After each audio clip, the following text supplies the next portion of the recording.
Good morning दोस्तों, welcome back to my YouTube channel the UPS academy. सबसे पहले तो आपको बहुत बहुत धन्यवाद मेरे चैनल को सपोर्ट करने के लिए, सब्सक्राइब लाइक करने के लिए और इतना ज़्यादा प्यार देने के लिए। ये हमारे लिए एक बहुत ही मोटिवेशन का काम करता है। तो इसी तरीके से अपना प्यार बनाए रहिए और मुझे सपोर्ट करते रहिए, लाइक सब्सक्राइब शेयर करते रहिए ताकि हम चीज़ों को और बेहतर तरीके से आपको समझा सकें, बता सकें।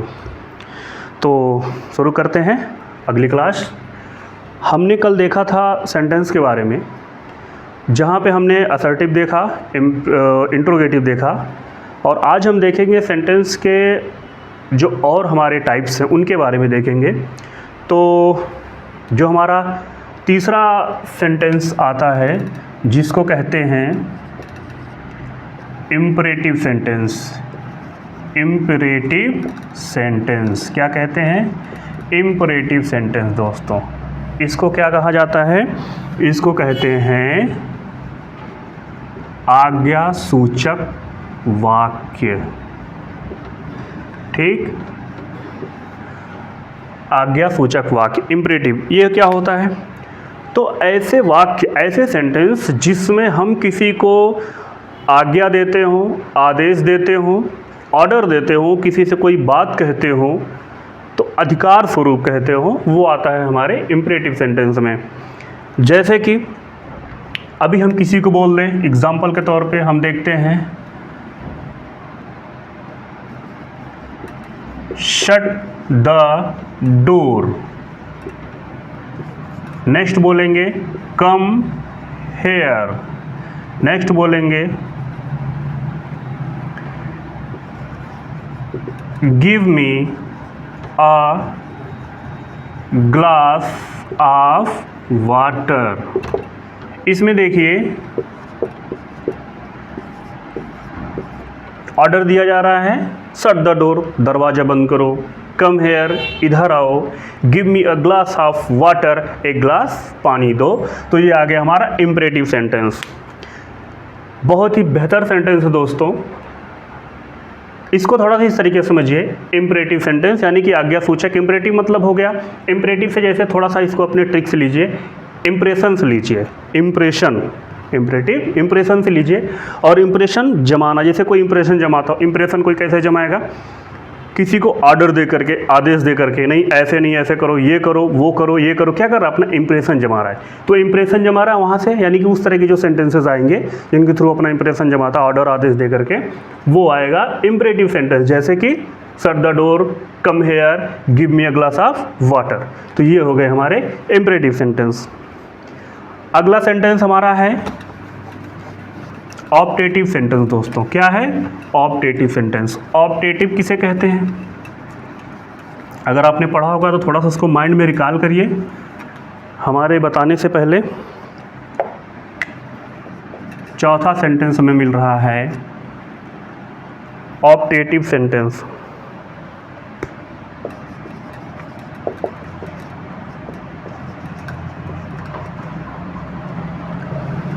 ऑप्टेटिव सेंटेंस मीन्स किसको कहते हैं? इसे कहेंगे इच्छा सूचक वाक्य। यानी कि ऐसा वाक्य जिसमें हम अपनी इच्छाओं को व्यक्त करते हैं। अब इच्छा क्या होती है? हमारे हृदय से अचानक से जो चीज़ें किसी के प्रति उत्पन्न होती है, किसी को देख करके कुछ कहने की, या किसी की एक्टिविटी को देख करके उसको कुछ कहने की चीज़ें जो हमारे हृदय से उत्पन्न होती हैं, उसको बोलते हैं ऑप्टेटिव सेंटेंस, यानी कि इच्छा सूचक। जैसे किसी से हम रिक्वेस्ट कर लिए, तो ये किसी से हम जो है किसी के लिए विश कर दिए, किसी को श्राप दे दिए, या किसी को जो है किसी के लिए प्रार्थना कर लिए, दुआ कर लिए। ये सब चीज़ें कहाँ आएंगी? ऑप्टेटिव में। क्या क्या मिलेगा?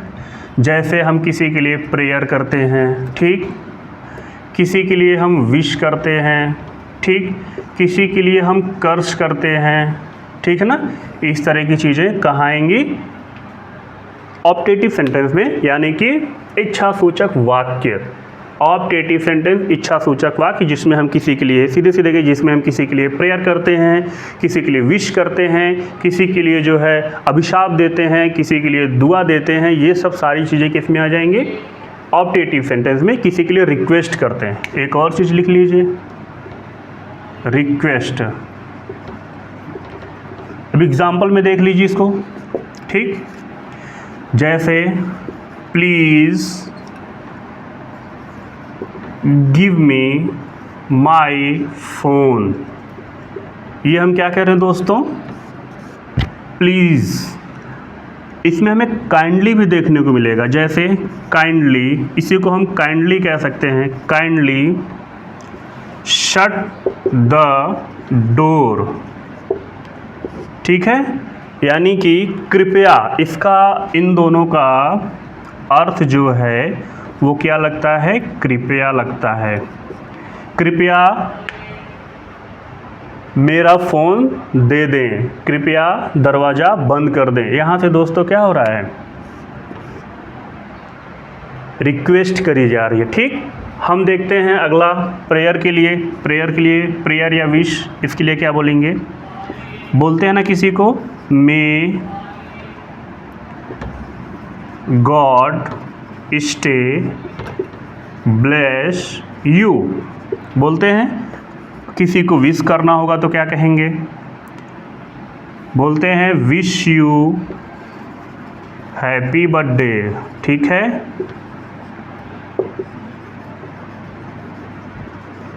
यहाँ पे विश यू हैप्पी स्मॉल रहेगा।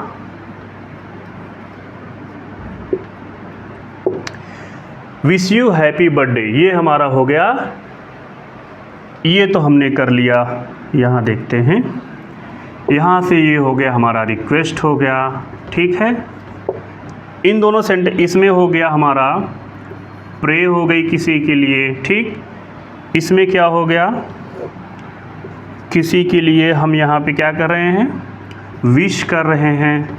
एक कर्स का भी देख लीजिए लगे हाथ, बोलते हैं ना, क्या बोलते हैं, गो टू हेल, मतलब जानते होंगे अच्छे तरीके से, ये इसको क्या बोलेंगे, कर्स। नहीं जानते हैं, इसका मतलब होता है भाड़ में जाओ, गो टू हेल।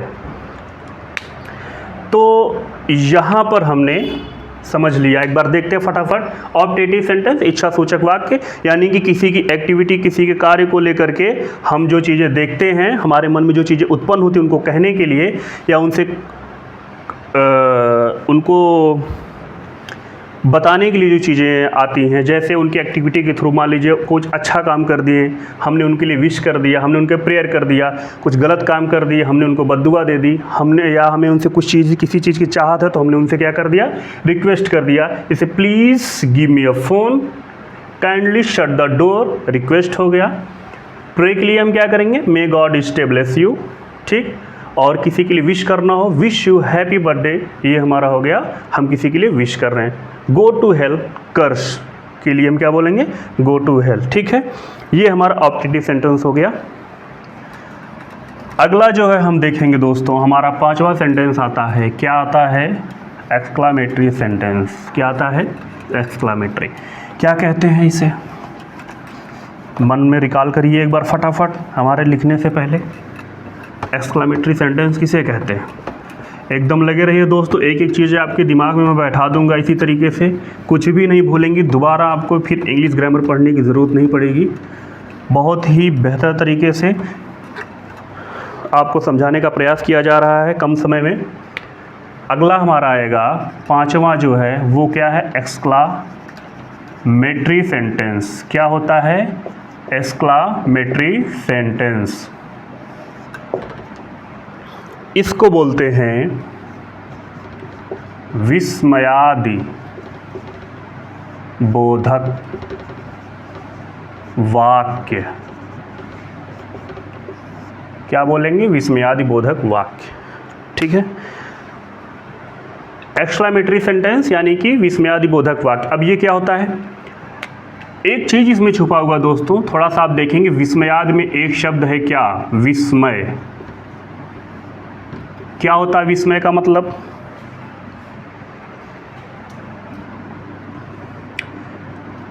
विस्मय आदि का मतलब क्या, सॉरी, विस्मय का मतलब क्या होता है?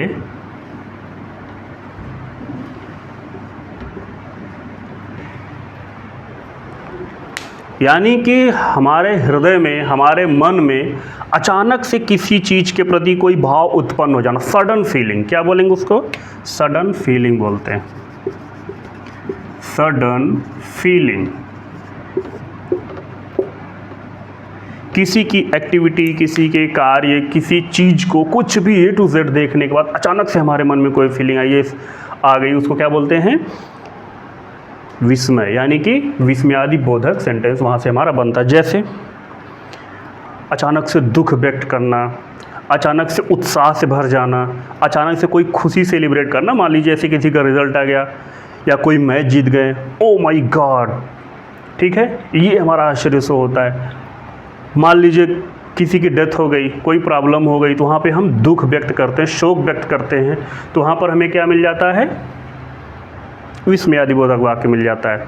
तो इस तरीके से कुछ शब्द हमारे हैं, आपको समझ में आ गया होगा। सडन फीलिंग क्या होता है? सडन फीलिंग, अचानक से किसी चीज़ को देख करके हमारे मन में जो उद्गार होता है, जो फीलिंग आती है, उसको हम क्या बोलते हैं? विस्मय या विस्मयादि बोधक वाक्य। चलिए, इसमें कुछ वर्ड मिलेंगे, बहुत बेहतर सेंटेंस है, इसको समझिएगा ध्यान से। जैसे मिलेगा एलाश, ठीक है, और क्या मिलेगा? ओ, और क्या मिलेगा? हुर्रे, और क्या मिलेगा?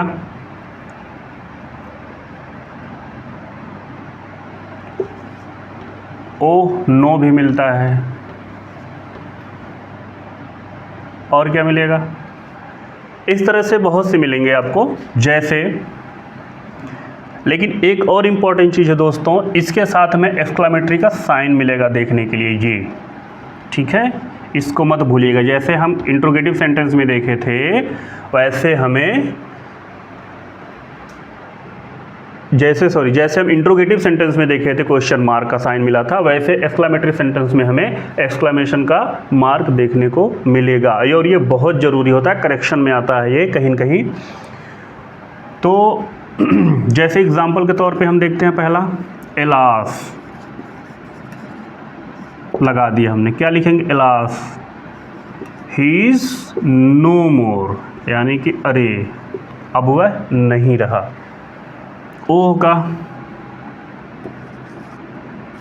का हमने लगा दिया, क्या लगा दिया? ओ।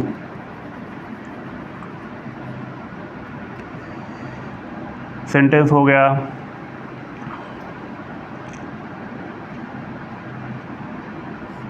He failed, O, he failed. ये साइन मत भूलिएगा, मैं बार बार कह रहा हूँ। तीसरा, जैसे हमने लगा दिया, हमने कोई मैच जीत लिया, तो हमने क्या लिखा? हिप हिप हुर्रे, हम सेलिब्रेट करते हैं ना, तो यहाँ पे हमने लगा दिया हिप हिप हुर्रे। क्या लिखेंगे? We have won the match, यानी कि बधाई हो, हम मैच जीत चुके हैं। इस तरीके से हमें देखने को मिलेगा, ठीक है। ओह नो का देख लो, oh no he can't do this, oh no वह ऐसा नहीं कर सकता। तो ये हमें जो है इस तरीके के सेंटेंस आपको देखने को मिलेंगे। इसकी सीधी सी पहचान होती है ये सेंटेंस, सॉरी ये वर्ड्स। अगर आपको ये वर्ड्स नहीं मिलते हैं तो सीधी सी इसकी पहचान क्या मिलेगी? एक्सक्लेमेटरी साइन मिलेगी। बिना एक्सक्लेमेटरी साइन के कोई भी एक्सक्लेमेटरी सेंटेंस नहीं होता है। इसको दिमाग में बैठा लीजिएगा, ये आपको करेक्शन में भी मिलता है, ठीक है। तो समझ में आ रहा होगा दोस्तों। लाइक कर दीजिए, शेयर कर दीजिए, सब्सक्राइब कर दीजिए और बेल आइकन दबा के रखिए ताकि हमारी वीडियो को फटाफट मिलती रहे, सबसे पहले आप तक पहुंचे। और आप पढ़ते रहिए, रिवीजन करते रहिए, ठीक है। बगैर रिवीजन के दोस्तों कुछ भी नहीं होने वाला है। नोट्स बनाइए और उसको रेगुलर रिवीजन करिए। बहुत ही छोटी छोटी वीडियोज़ में कम समय में आपको बहुत सारी चीज़ें देखने को मिल जाएंगी, ठीक है। और जिस तरीके से आप लोगों ने अभी तक शेयर किया, सब्सक्राइब किया और हमारी व्यूज़ बढ़े इतने कम समय में, ये बहुत अच्छी बात है। इसी तरीके से और चीज़ों को बढ़ाते रहिए। अगला हम देखेंगे बहुत इंपॉर्टेंट चीज़। अच्छा, हमने देख लिया सेंटेंस के बारे में, हमने देख लिया लेटर देख लिया, वर्ड देख लिया, सेंटेंस देख लिया। सेंटेंस में हमने सेंटेंस के प्रकार पढ़ लिए। कितने प्रकार के हैं? 5 प्रकार के सेंटेंस हैं। कितने प्रकार के हमने देख लिया? 5 प्रकार के सेंटेंस हमने देख लिया। ठीक है। अब दोस्तों सेंटेंस अगर हमने जान लिया है, सेंटेंस को हमने समझ लिया, सेंटेंस को हमने डिफाइन कर लिया, सेंटेंस के टाइप्स हमने पढ़ लिया है, तो then we will see a major type of sentence. हम सेंटेंस की कुछ एक अलग डिवीज़न देखेंगे। जैसे पहले तो एक सेंटेंस लिखते हैं। जैसे हमने सेंटेंस लिखा, पहला क्या लिखा? जब सेंटेंस के बारे में हम जान लिए हैं तो एक सेंटेंस लिखते हैं। क्या लिखे हमने लिखा Raju is a good boy. ठीक। दूसरा लिखा हमने, अच्छा पहले इसी को देख लेते हैं, चलिए दूसरा भी दिखा देते हैं आपको। हमने दूसरा लिखा Mohan is playing cricket very well। ठीक है, ये हमारा सेंटेंस हो गया। अब मैं एक बार रिकॉल करता हूँ इसी बहाने से। हमने लेटर देखा, लेटर को हमने मिलाया, वर्ड मिला। ठीक है, अगर हम इसी को इधर उधर कर दें अर्थ उल्टा हो जाएगा। इज है IS और यस आई कर दें उल्टा हो जाएगा। GOOD गुड एक सार्थक कर दे रहा है, अगर हम उल्टा कर दें तो गड़बड़ हो जाएगा। या फिर राजू को इधर उधर कर दें, गुड को इधर उधर कर दें, बॉय को इधर, तो यानी कि सेंटेंस बेकार हो जाएगा पूरी तरीके से। तो अब आते हैं जो हम तक पीछे पढ़ाए हैं, लेटर को सुव्यवस्थित तरीके से एडजस्ट करें ताकि हमको लॉजिकल मीनिंग दे, वर्ड बनेगा। और कई वर्ड्स को 2 or more than 2 वर्ड्स को जब हम कलेक्ट करते हैं, ये एक साथ लॉजिकल जब मीनिंग देने लगे तो हमारा सेंटेंस बनता है। ठीक है, सेंटेंस के टाइप हमने पढ़ लिया। अब हम देखेंगे किस प्रकार का सेंटेंस है। Raju is a good boy, Mohan is a playing cricket very well. किस प्रकार सेंटेंस है? हाँ, ये है असर्टिव सेंटेंस। असर्टिव में अफर्मेटिव सेंटेंस। ठीक है, तो हम आते हैं मेन चीज़ पर जो हमारा मेन डिवीज़न सेंटेंस का है। Now we will see the main division of sentence. एक होता है दोस्तों सब्जेक्ट, एक होता है प्रेडिकेट। क्या होता है? एक होता है सब्जेक्ट, एक होता है प्रेडिकेट। ध्यान से देखिएगा, बहुत बेहतर चीज़ बता रहा हूं मैं।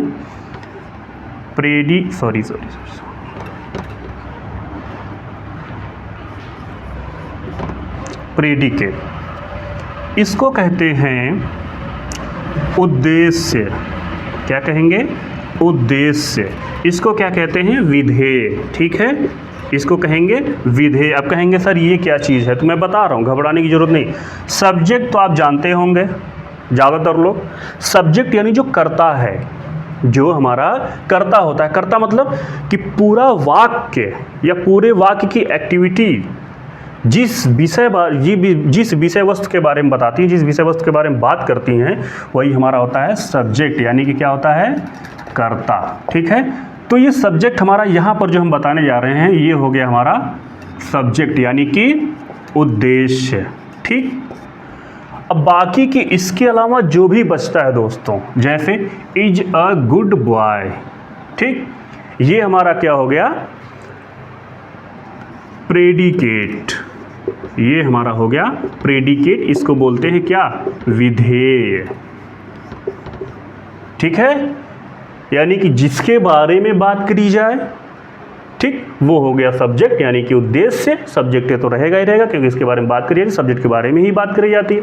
इसके अलावा जो बचता है इज़ अ गुड बॉय, यानी कि सब्जेक्ट के अलावा जो भी बचता है, या दूसरे शब्दों में जो भी सब्जेक्ट के बारे में बताता है, वो कहलाता है प्रेडिकेट। प्रेडिकेट बोले तो विधेय। ठीक, अब इसमें तो आपको पता ही होगा, सब्जेक्ट हमारा क्या हो गया? मोहन। प्रेडिकेट हमारा क्या हो गया? Is playing cricket very well. अच्छा जी, ज़रूरी नहीं आप कहेंगे सर ये नाउन रहेगा क्या, तभी होता क्या, नहीं ऐसा कुछ भी नहीं है।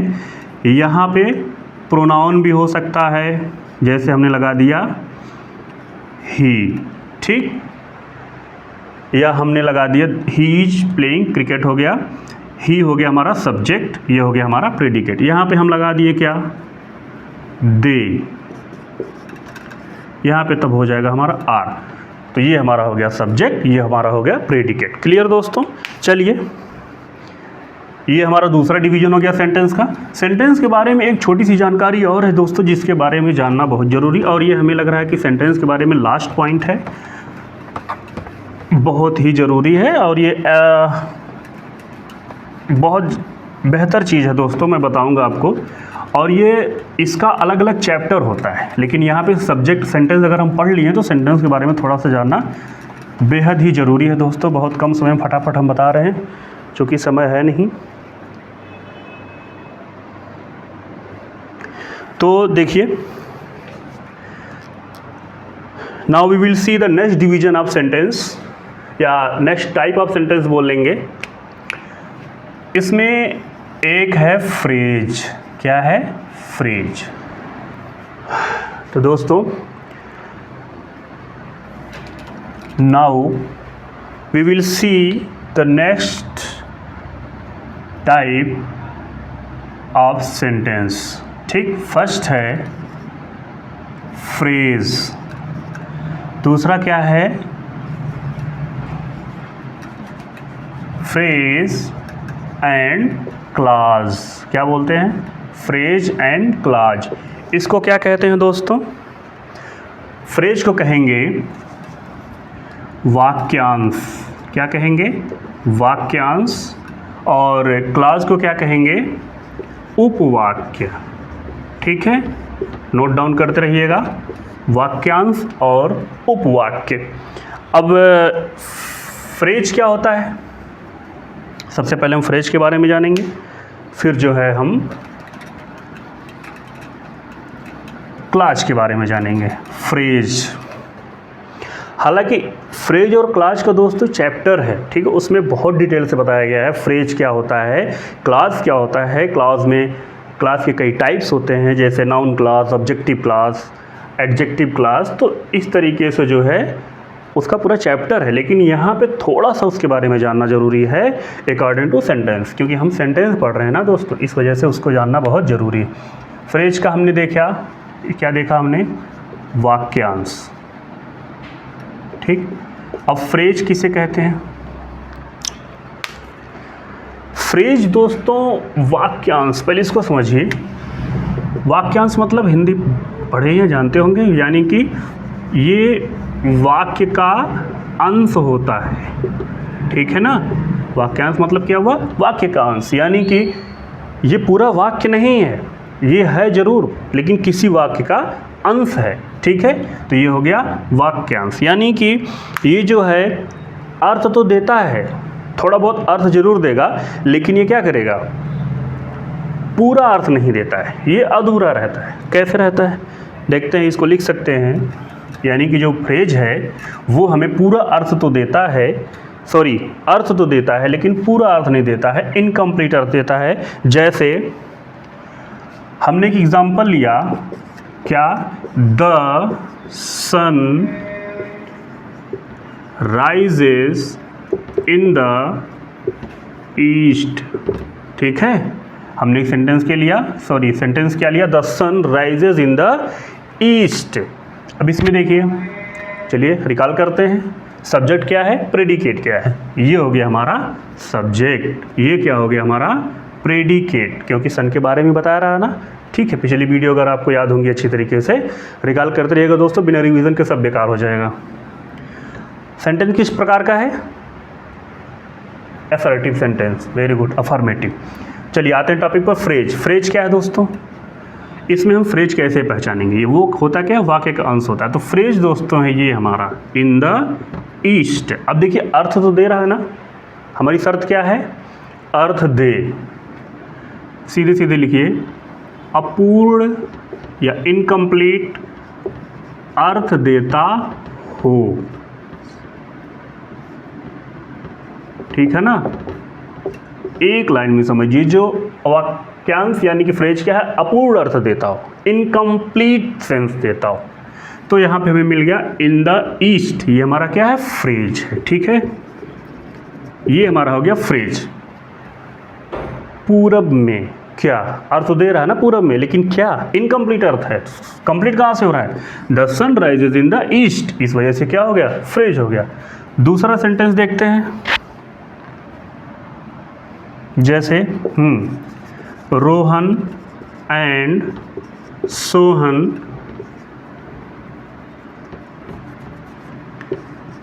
Set on the wall. Subject predicate, subject ये हो गया, प्रेडिकेट ये हो गया। और बार बार रिकॉल कराऊंगा दोस्तों, भूलेगा नहीं, याद रखिएगा, बस रिवीजन करते रहिए, मेरे साथ बने रहिए, सब तैयार हो जाएगा। इसमें हमारा फ्रेज क्या हो गया, ऑन द वॉल, दीवाल पर। क्या दीवाल पर, पता ही नहीं, दीवाल पर। अपूर्ण अर्थ दे रहा है, पूर्ण कहाँ से हो रहा है, यहाँ से है क्या, किसी सेंटेंस का वाक्य, सॉरी वाक्य का वाक्यांश, अंश है। Rohan and Sohan set on the wall, Rohan and Sohan set on the wall, on the wall, ये हमारा क्या हो गया, फ्रेज हो गया। ये हमारा क्या हो गया, फ्रेज हो गया। ठीक है दोस्तों, नेक्स्ट हम देखते हैं फटाफट क्लाज। क्लाज क्या है, क्लाज दोस्तों वो चीज़ है जो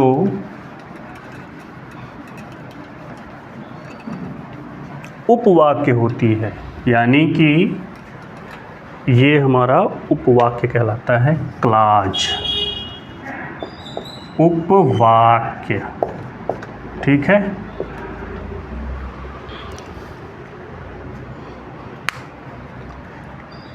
उपवाक्य समझ ही रहे होंगे, वाक्य है लेकिन उसका क्या है, दूसरा वाक्य। तो दूसरा वाक्य भी ये है, लेकिन इसमें दूसरा वाक्य होने के साथ साथ क्या है, इसमें हमें पहली चीज़ तो ये पूर्ण अर्थ देता हो, पूर्ण अर्थ देता हो, गिव अ कंप्लीट मीनिंग और कंप्लीट सेंस। नेक्स्ट कंडीशन क्या है, इसमें सब्जेक्ट और प्रेडिकेट हो, प्रेडिकेट हो। ठीक है ना, ये हमारा होता है क्लाज, पूर्ण अर्थ देता हो और सब्जेक्ट और प्रेडिकेट इसमें हमें देखने को मिले, तो ये हमारा उपवाक्य। भाई उप मतलब वाक्य ही तो हुआ ना, बस पूर्ण अर्थ देता हो, सब्जेक्ट प्रेडिकेट हो। इसका एग्जांपल देखेंगे,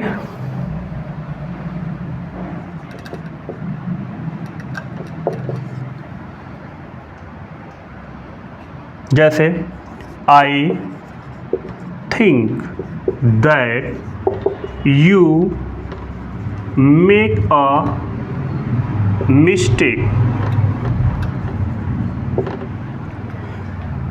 I think that you make a mistake, मैं सोचता हूँ कि तुम कुछ मिस्टेक करते हो, तुम कुछ गलती सोचते हो, आई थिंक। ठीक है, अब देखिए इसमें उपवाक्य क्या हो गया,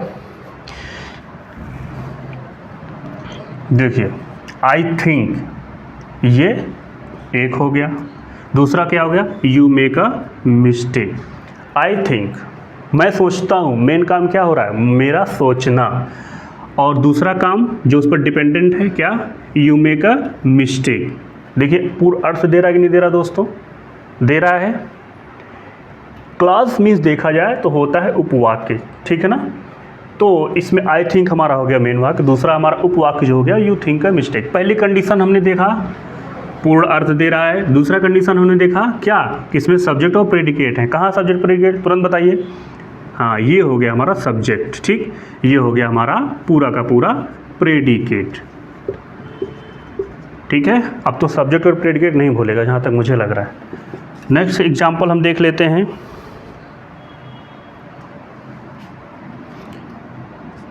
द पीपल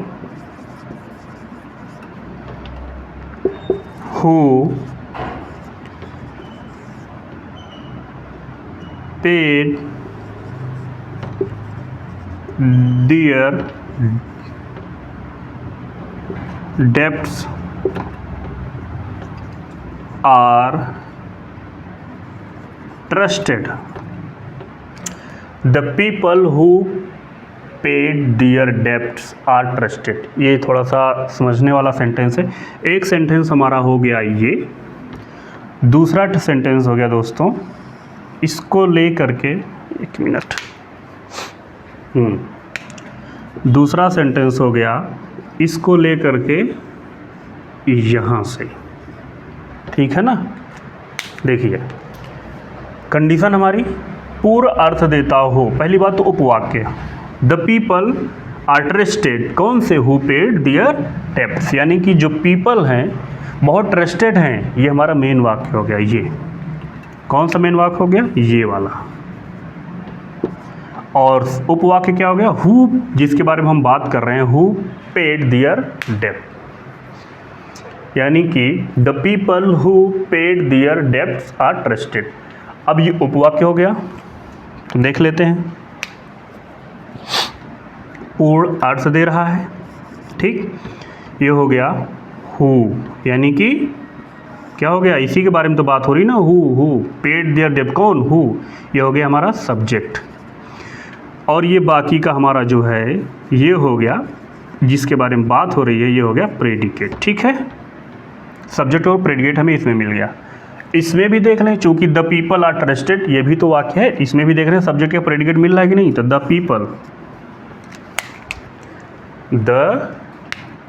पीपल ये हमारा हो गया सब्जेक्ट, और आर ट्रस्टेड ये हमारा हो गया प्रेडिकेट मेन वाक्य का, ठीक है। तो ये हो गया हमारा सब्जेक्ट और प्रेडिकेट, ठीक है दोस्तों। क्लास हमने देख लिया, जो पूर्ण अर्थ देता हो, सब्जेक्ट और प्रेडिकेट जिसमें हो, जिसको कहते हैं उपवाक्य। यहाँ पर I think you make a mistake, इसमें हमने देख लिया सब्जेक्ट क्या है हमारा, प्रेडिकेट क्या है हमारा। इसमें भी अगर हम देख लें आई थिंक में दोस्तों, तो ये आई हमारा सब्जेक्ट है, थिंक हमारा क्या है, प्रेडिकेट है, ठीक है। ये हमारा प्रेडिकेट हो गया। इस तरीके से हम देख रहे हैं कि हमने आज फ्रेज और क्लास पूरा कर लिया दोस्तों, कंप्लीट कर लिया। तो सेंटेंस का जो हमारा चैप्टर है आज यहाँ पे क्लोज होता है। आज की वीडियो कैसे लगी दोस्तों, पहले की तरह इसमें भी आप अपना प्यार दिखाइए, आप सपोर्ट करिए, लाइक करिए, सब्सक्राइब करिए, शेयर करिए और उन दोस्तों के पास भेजिए जिनको इसकी ज़रूरत है। और खूब अच्छे से पढ़िए, मन लगा के पढ़िए, रिवीजन करते रहिए, ताकि हम चीज़ों को और बेहतर तरीके से आपको बता सकें। आपको समझ में आएगा, पढ़ने में मज़ा आएगा, तो हमको भी एक मोटिवेशन मिलेगा, आनंद आएगा और हमको बता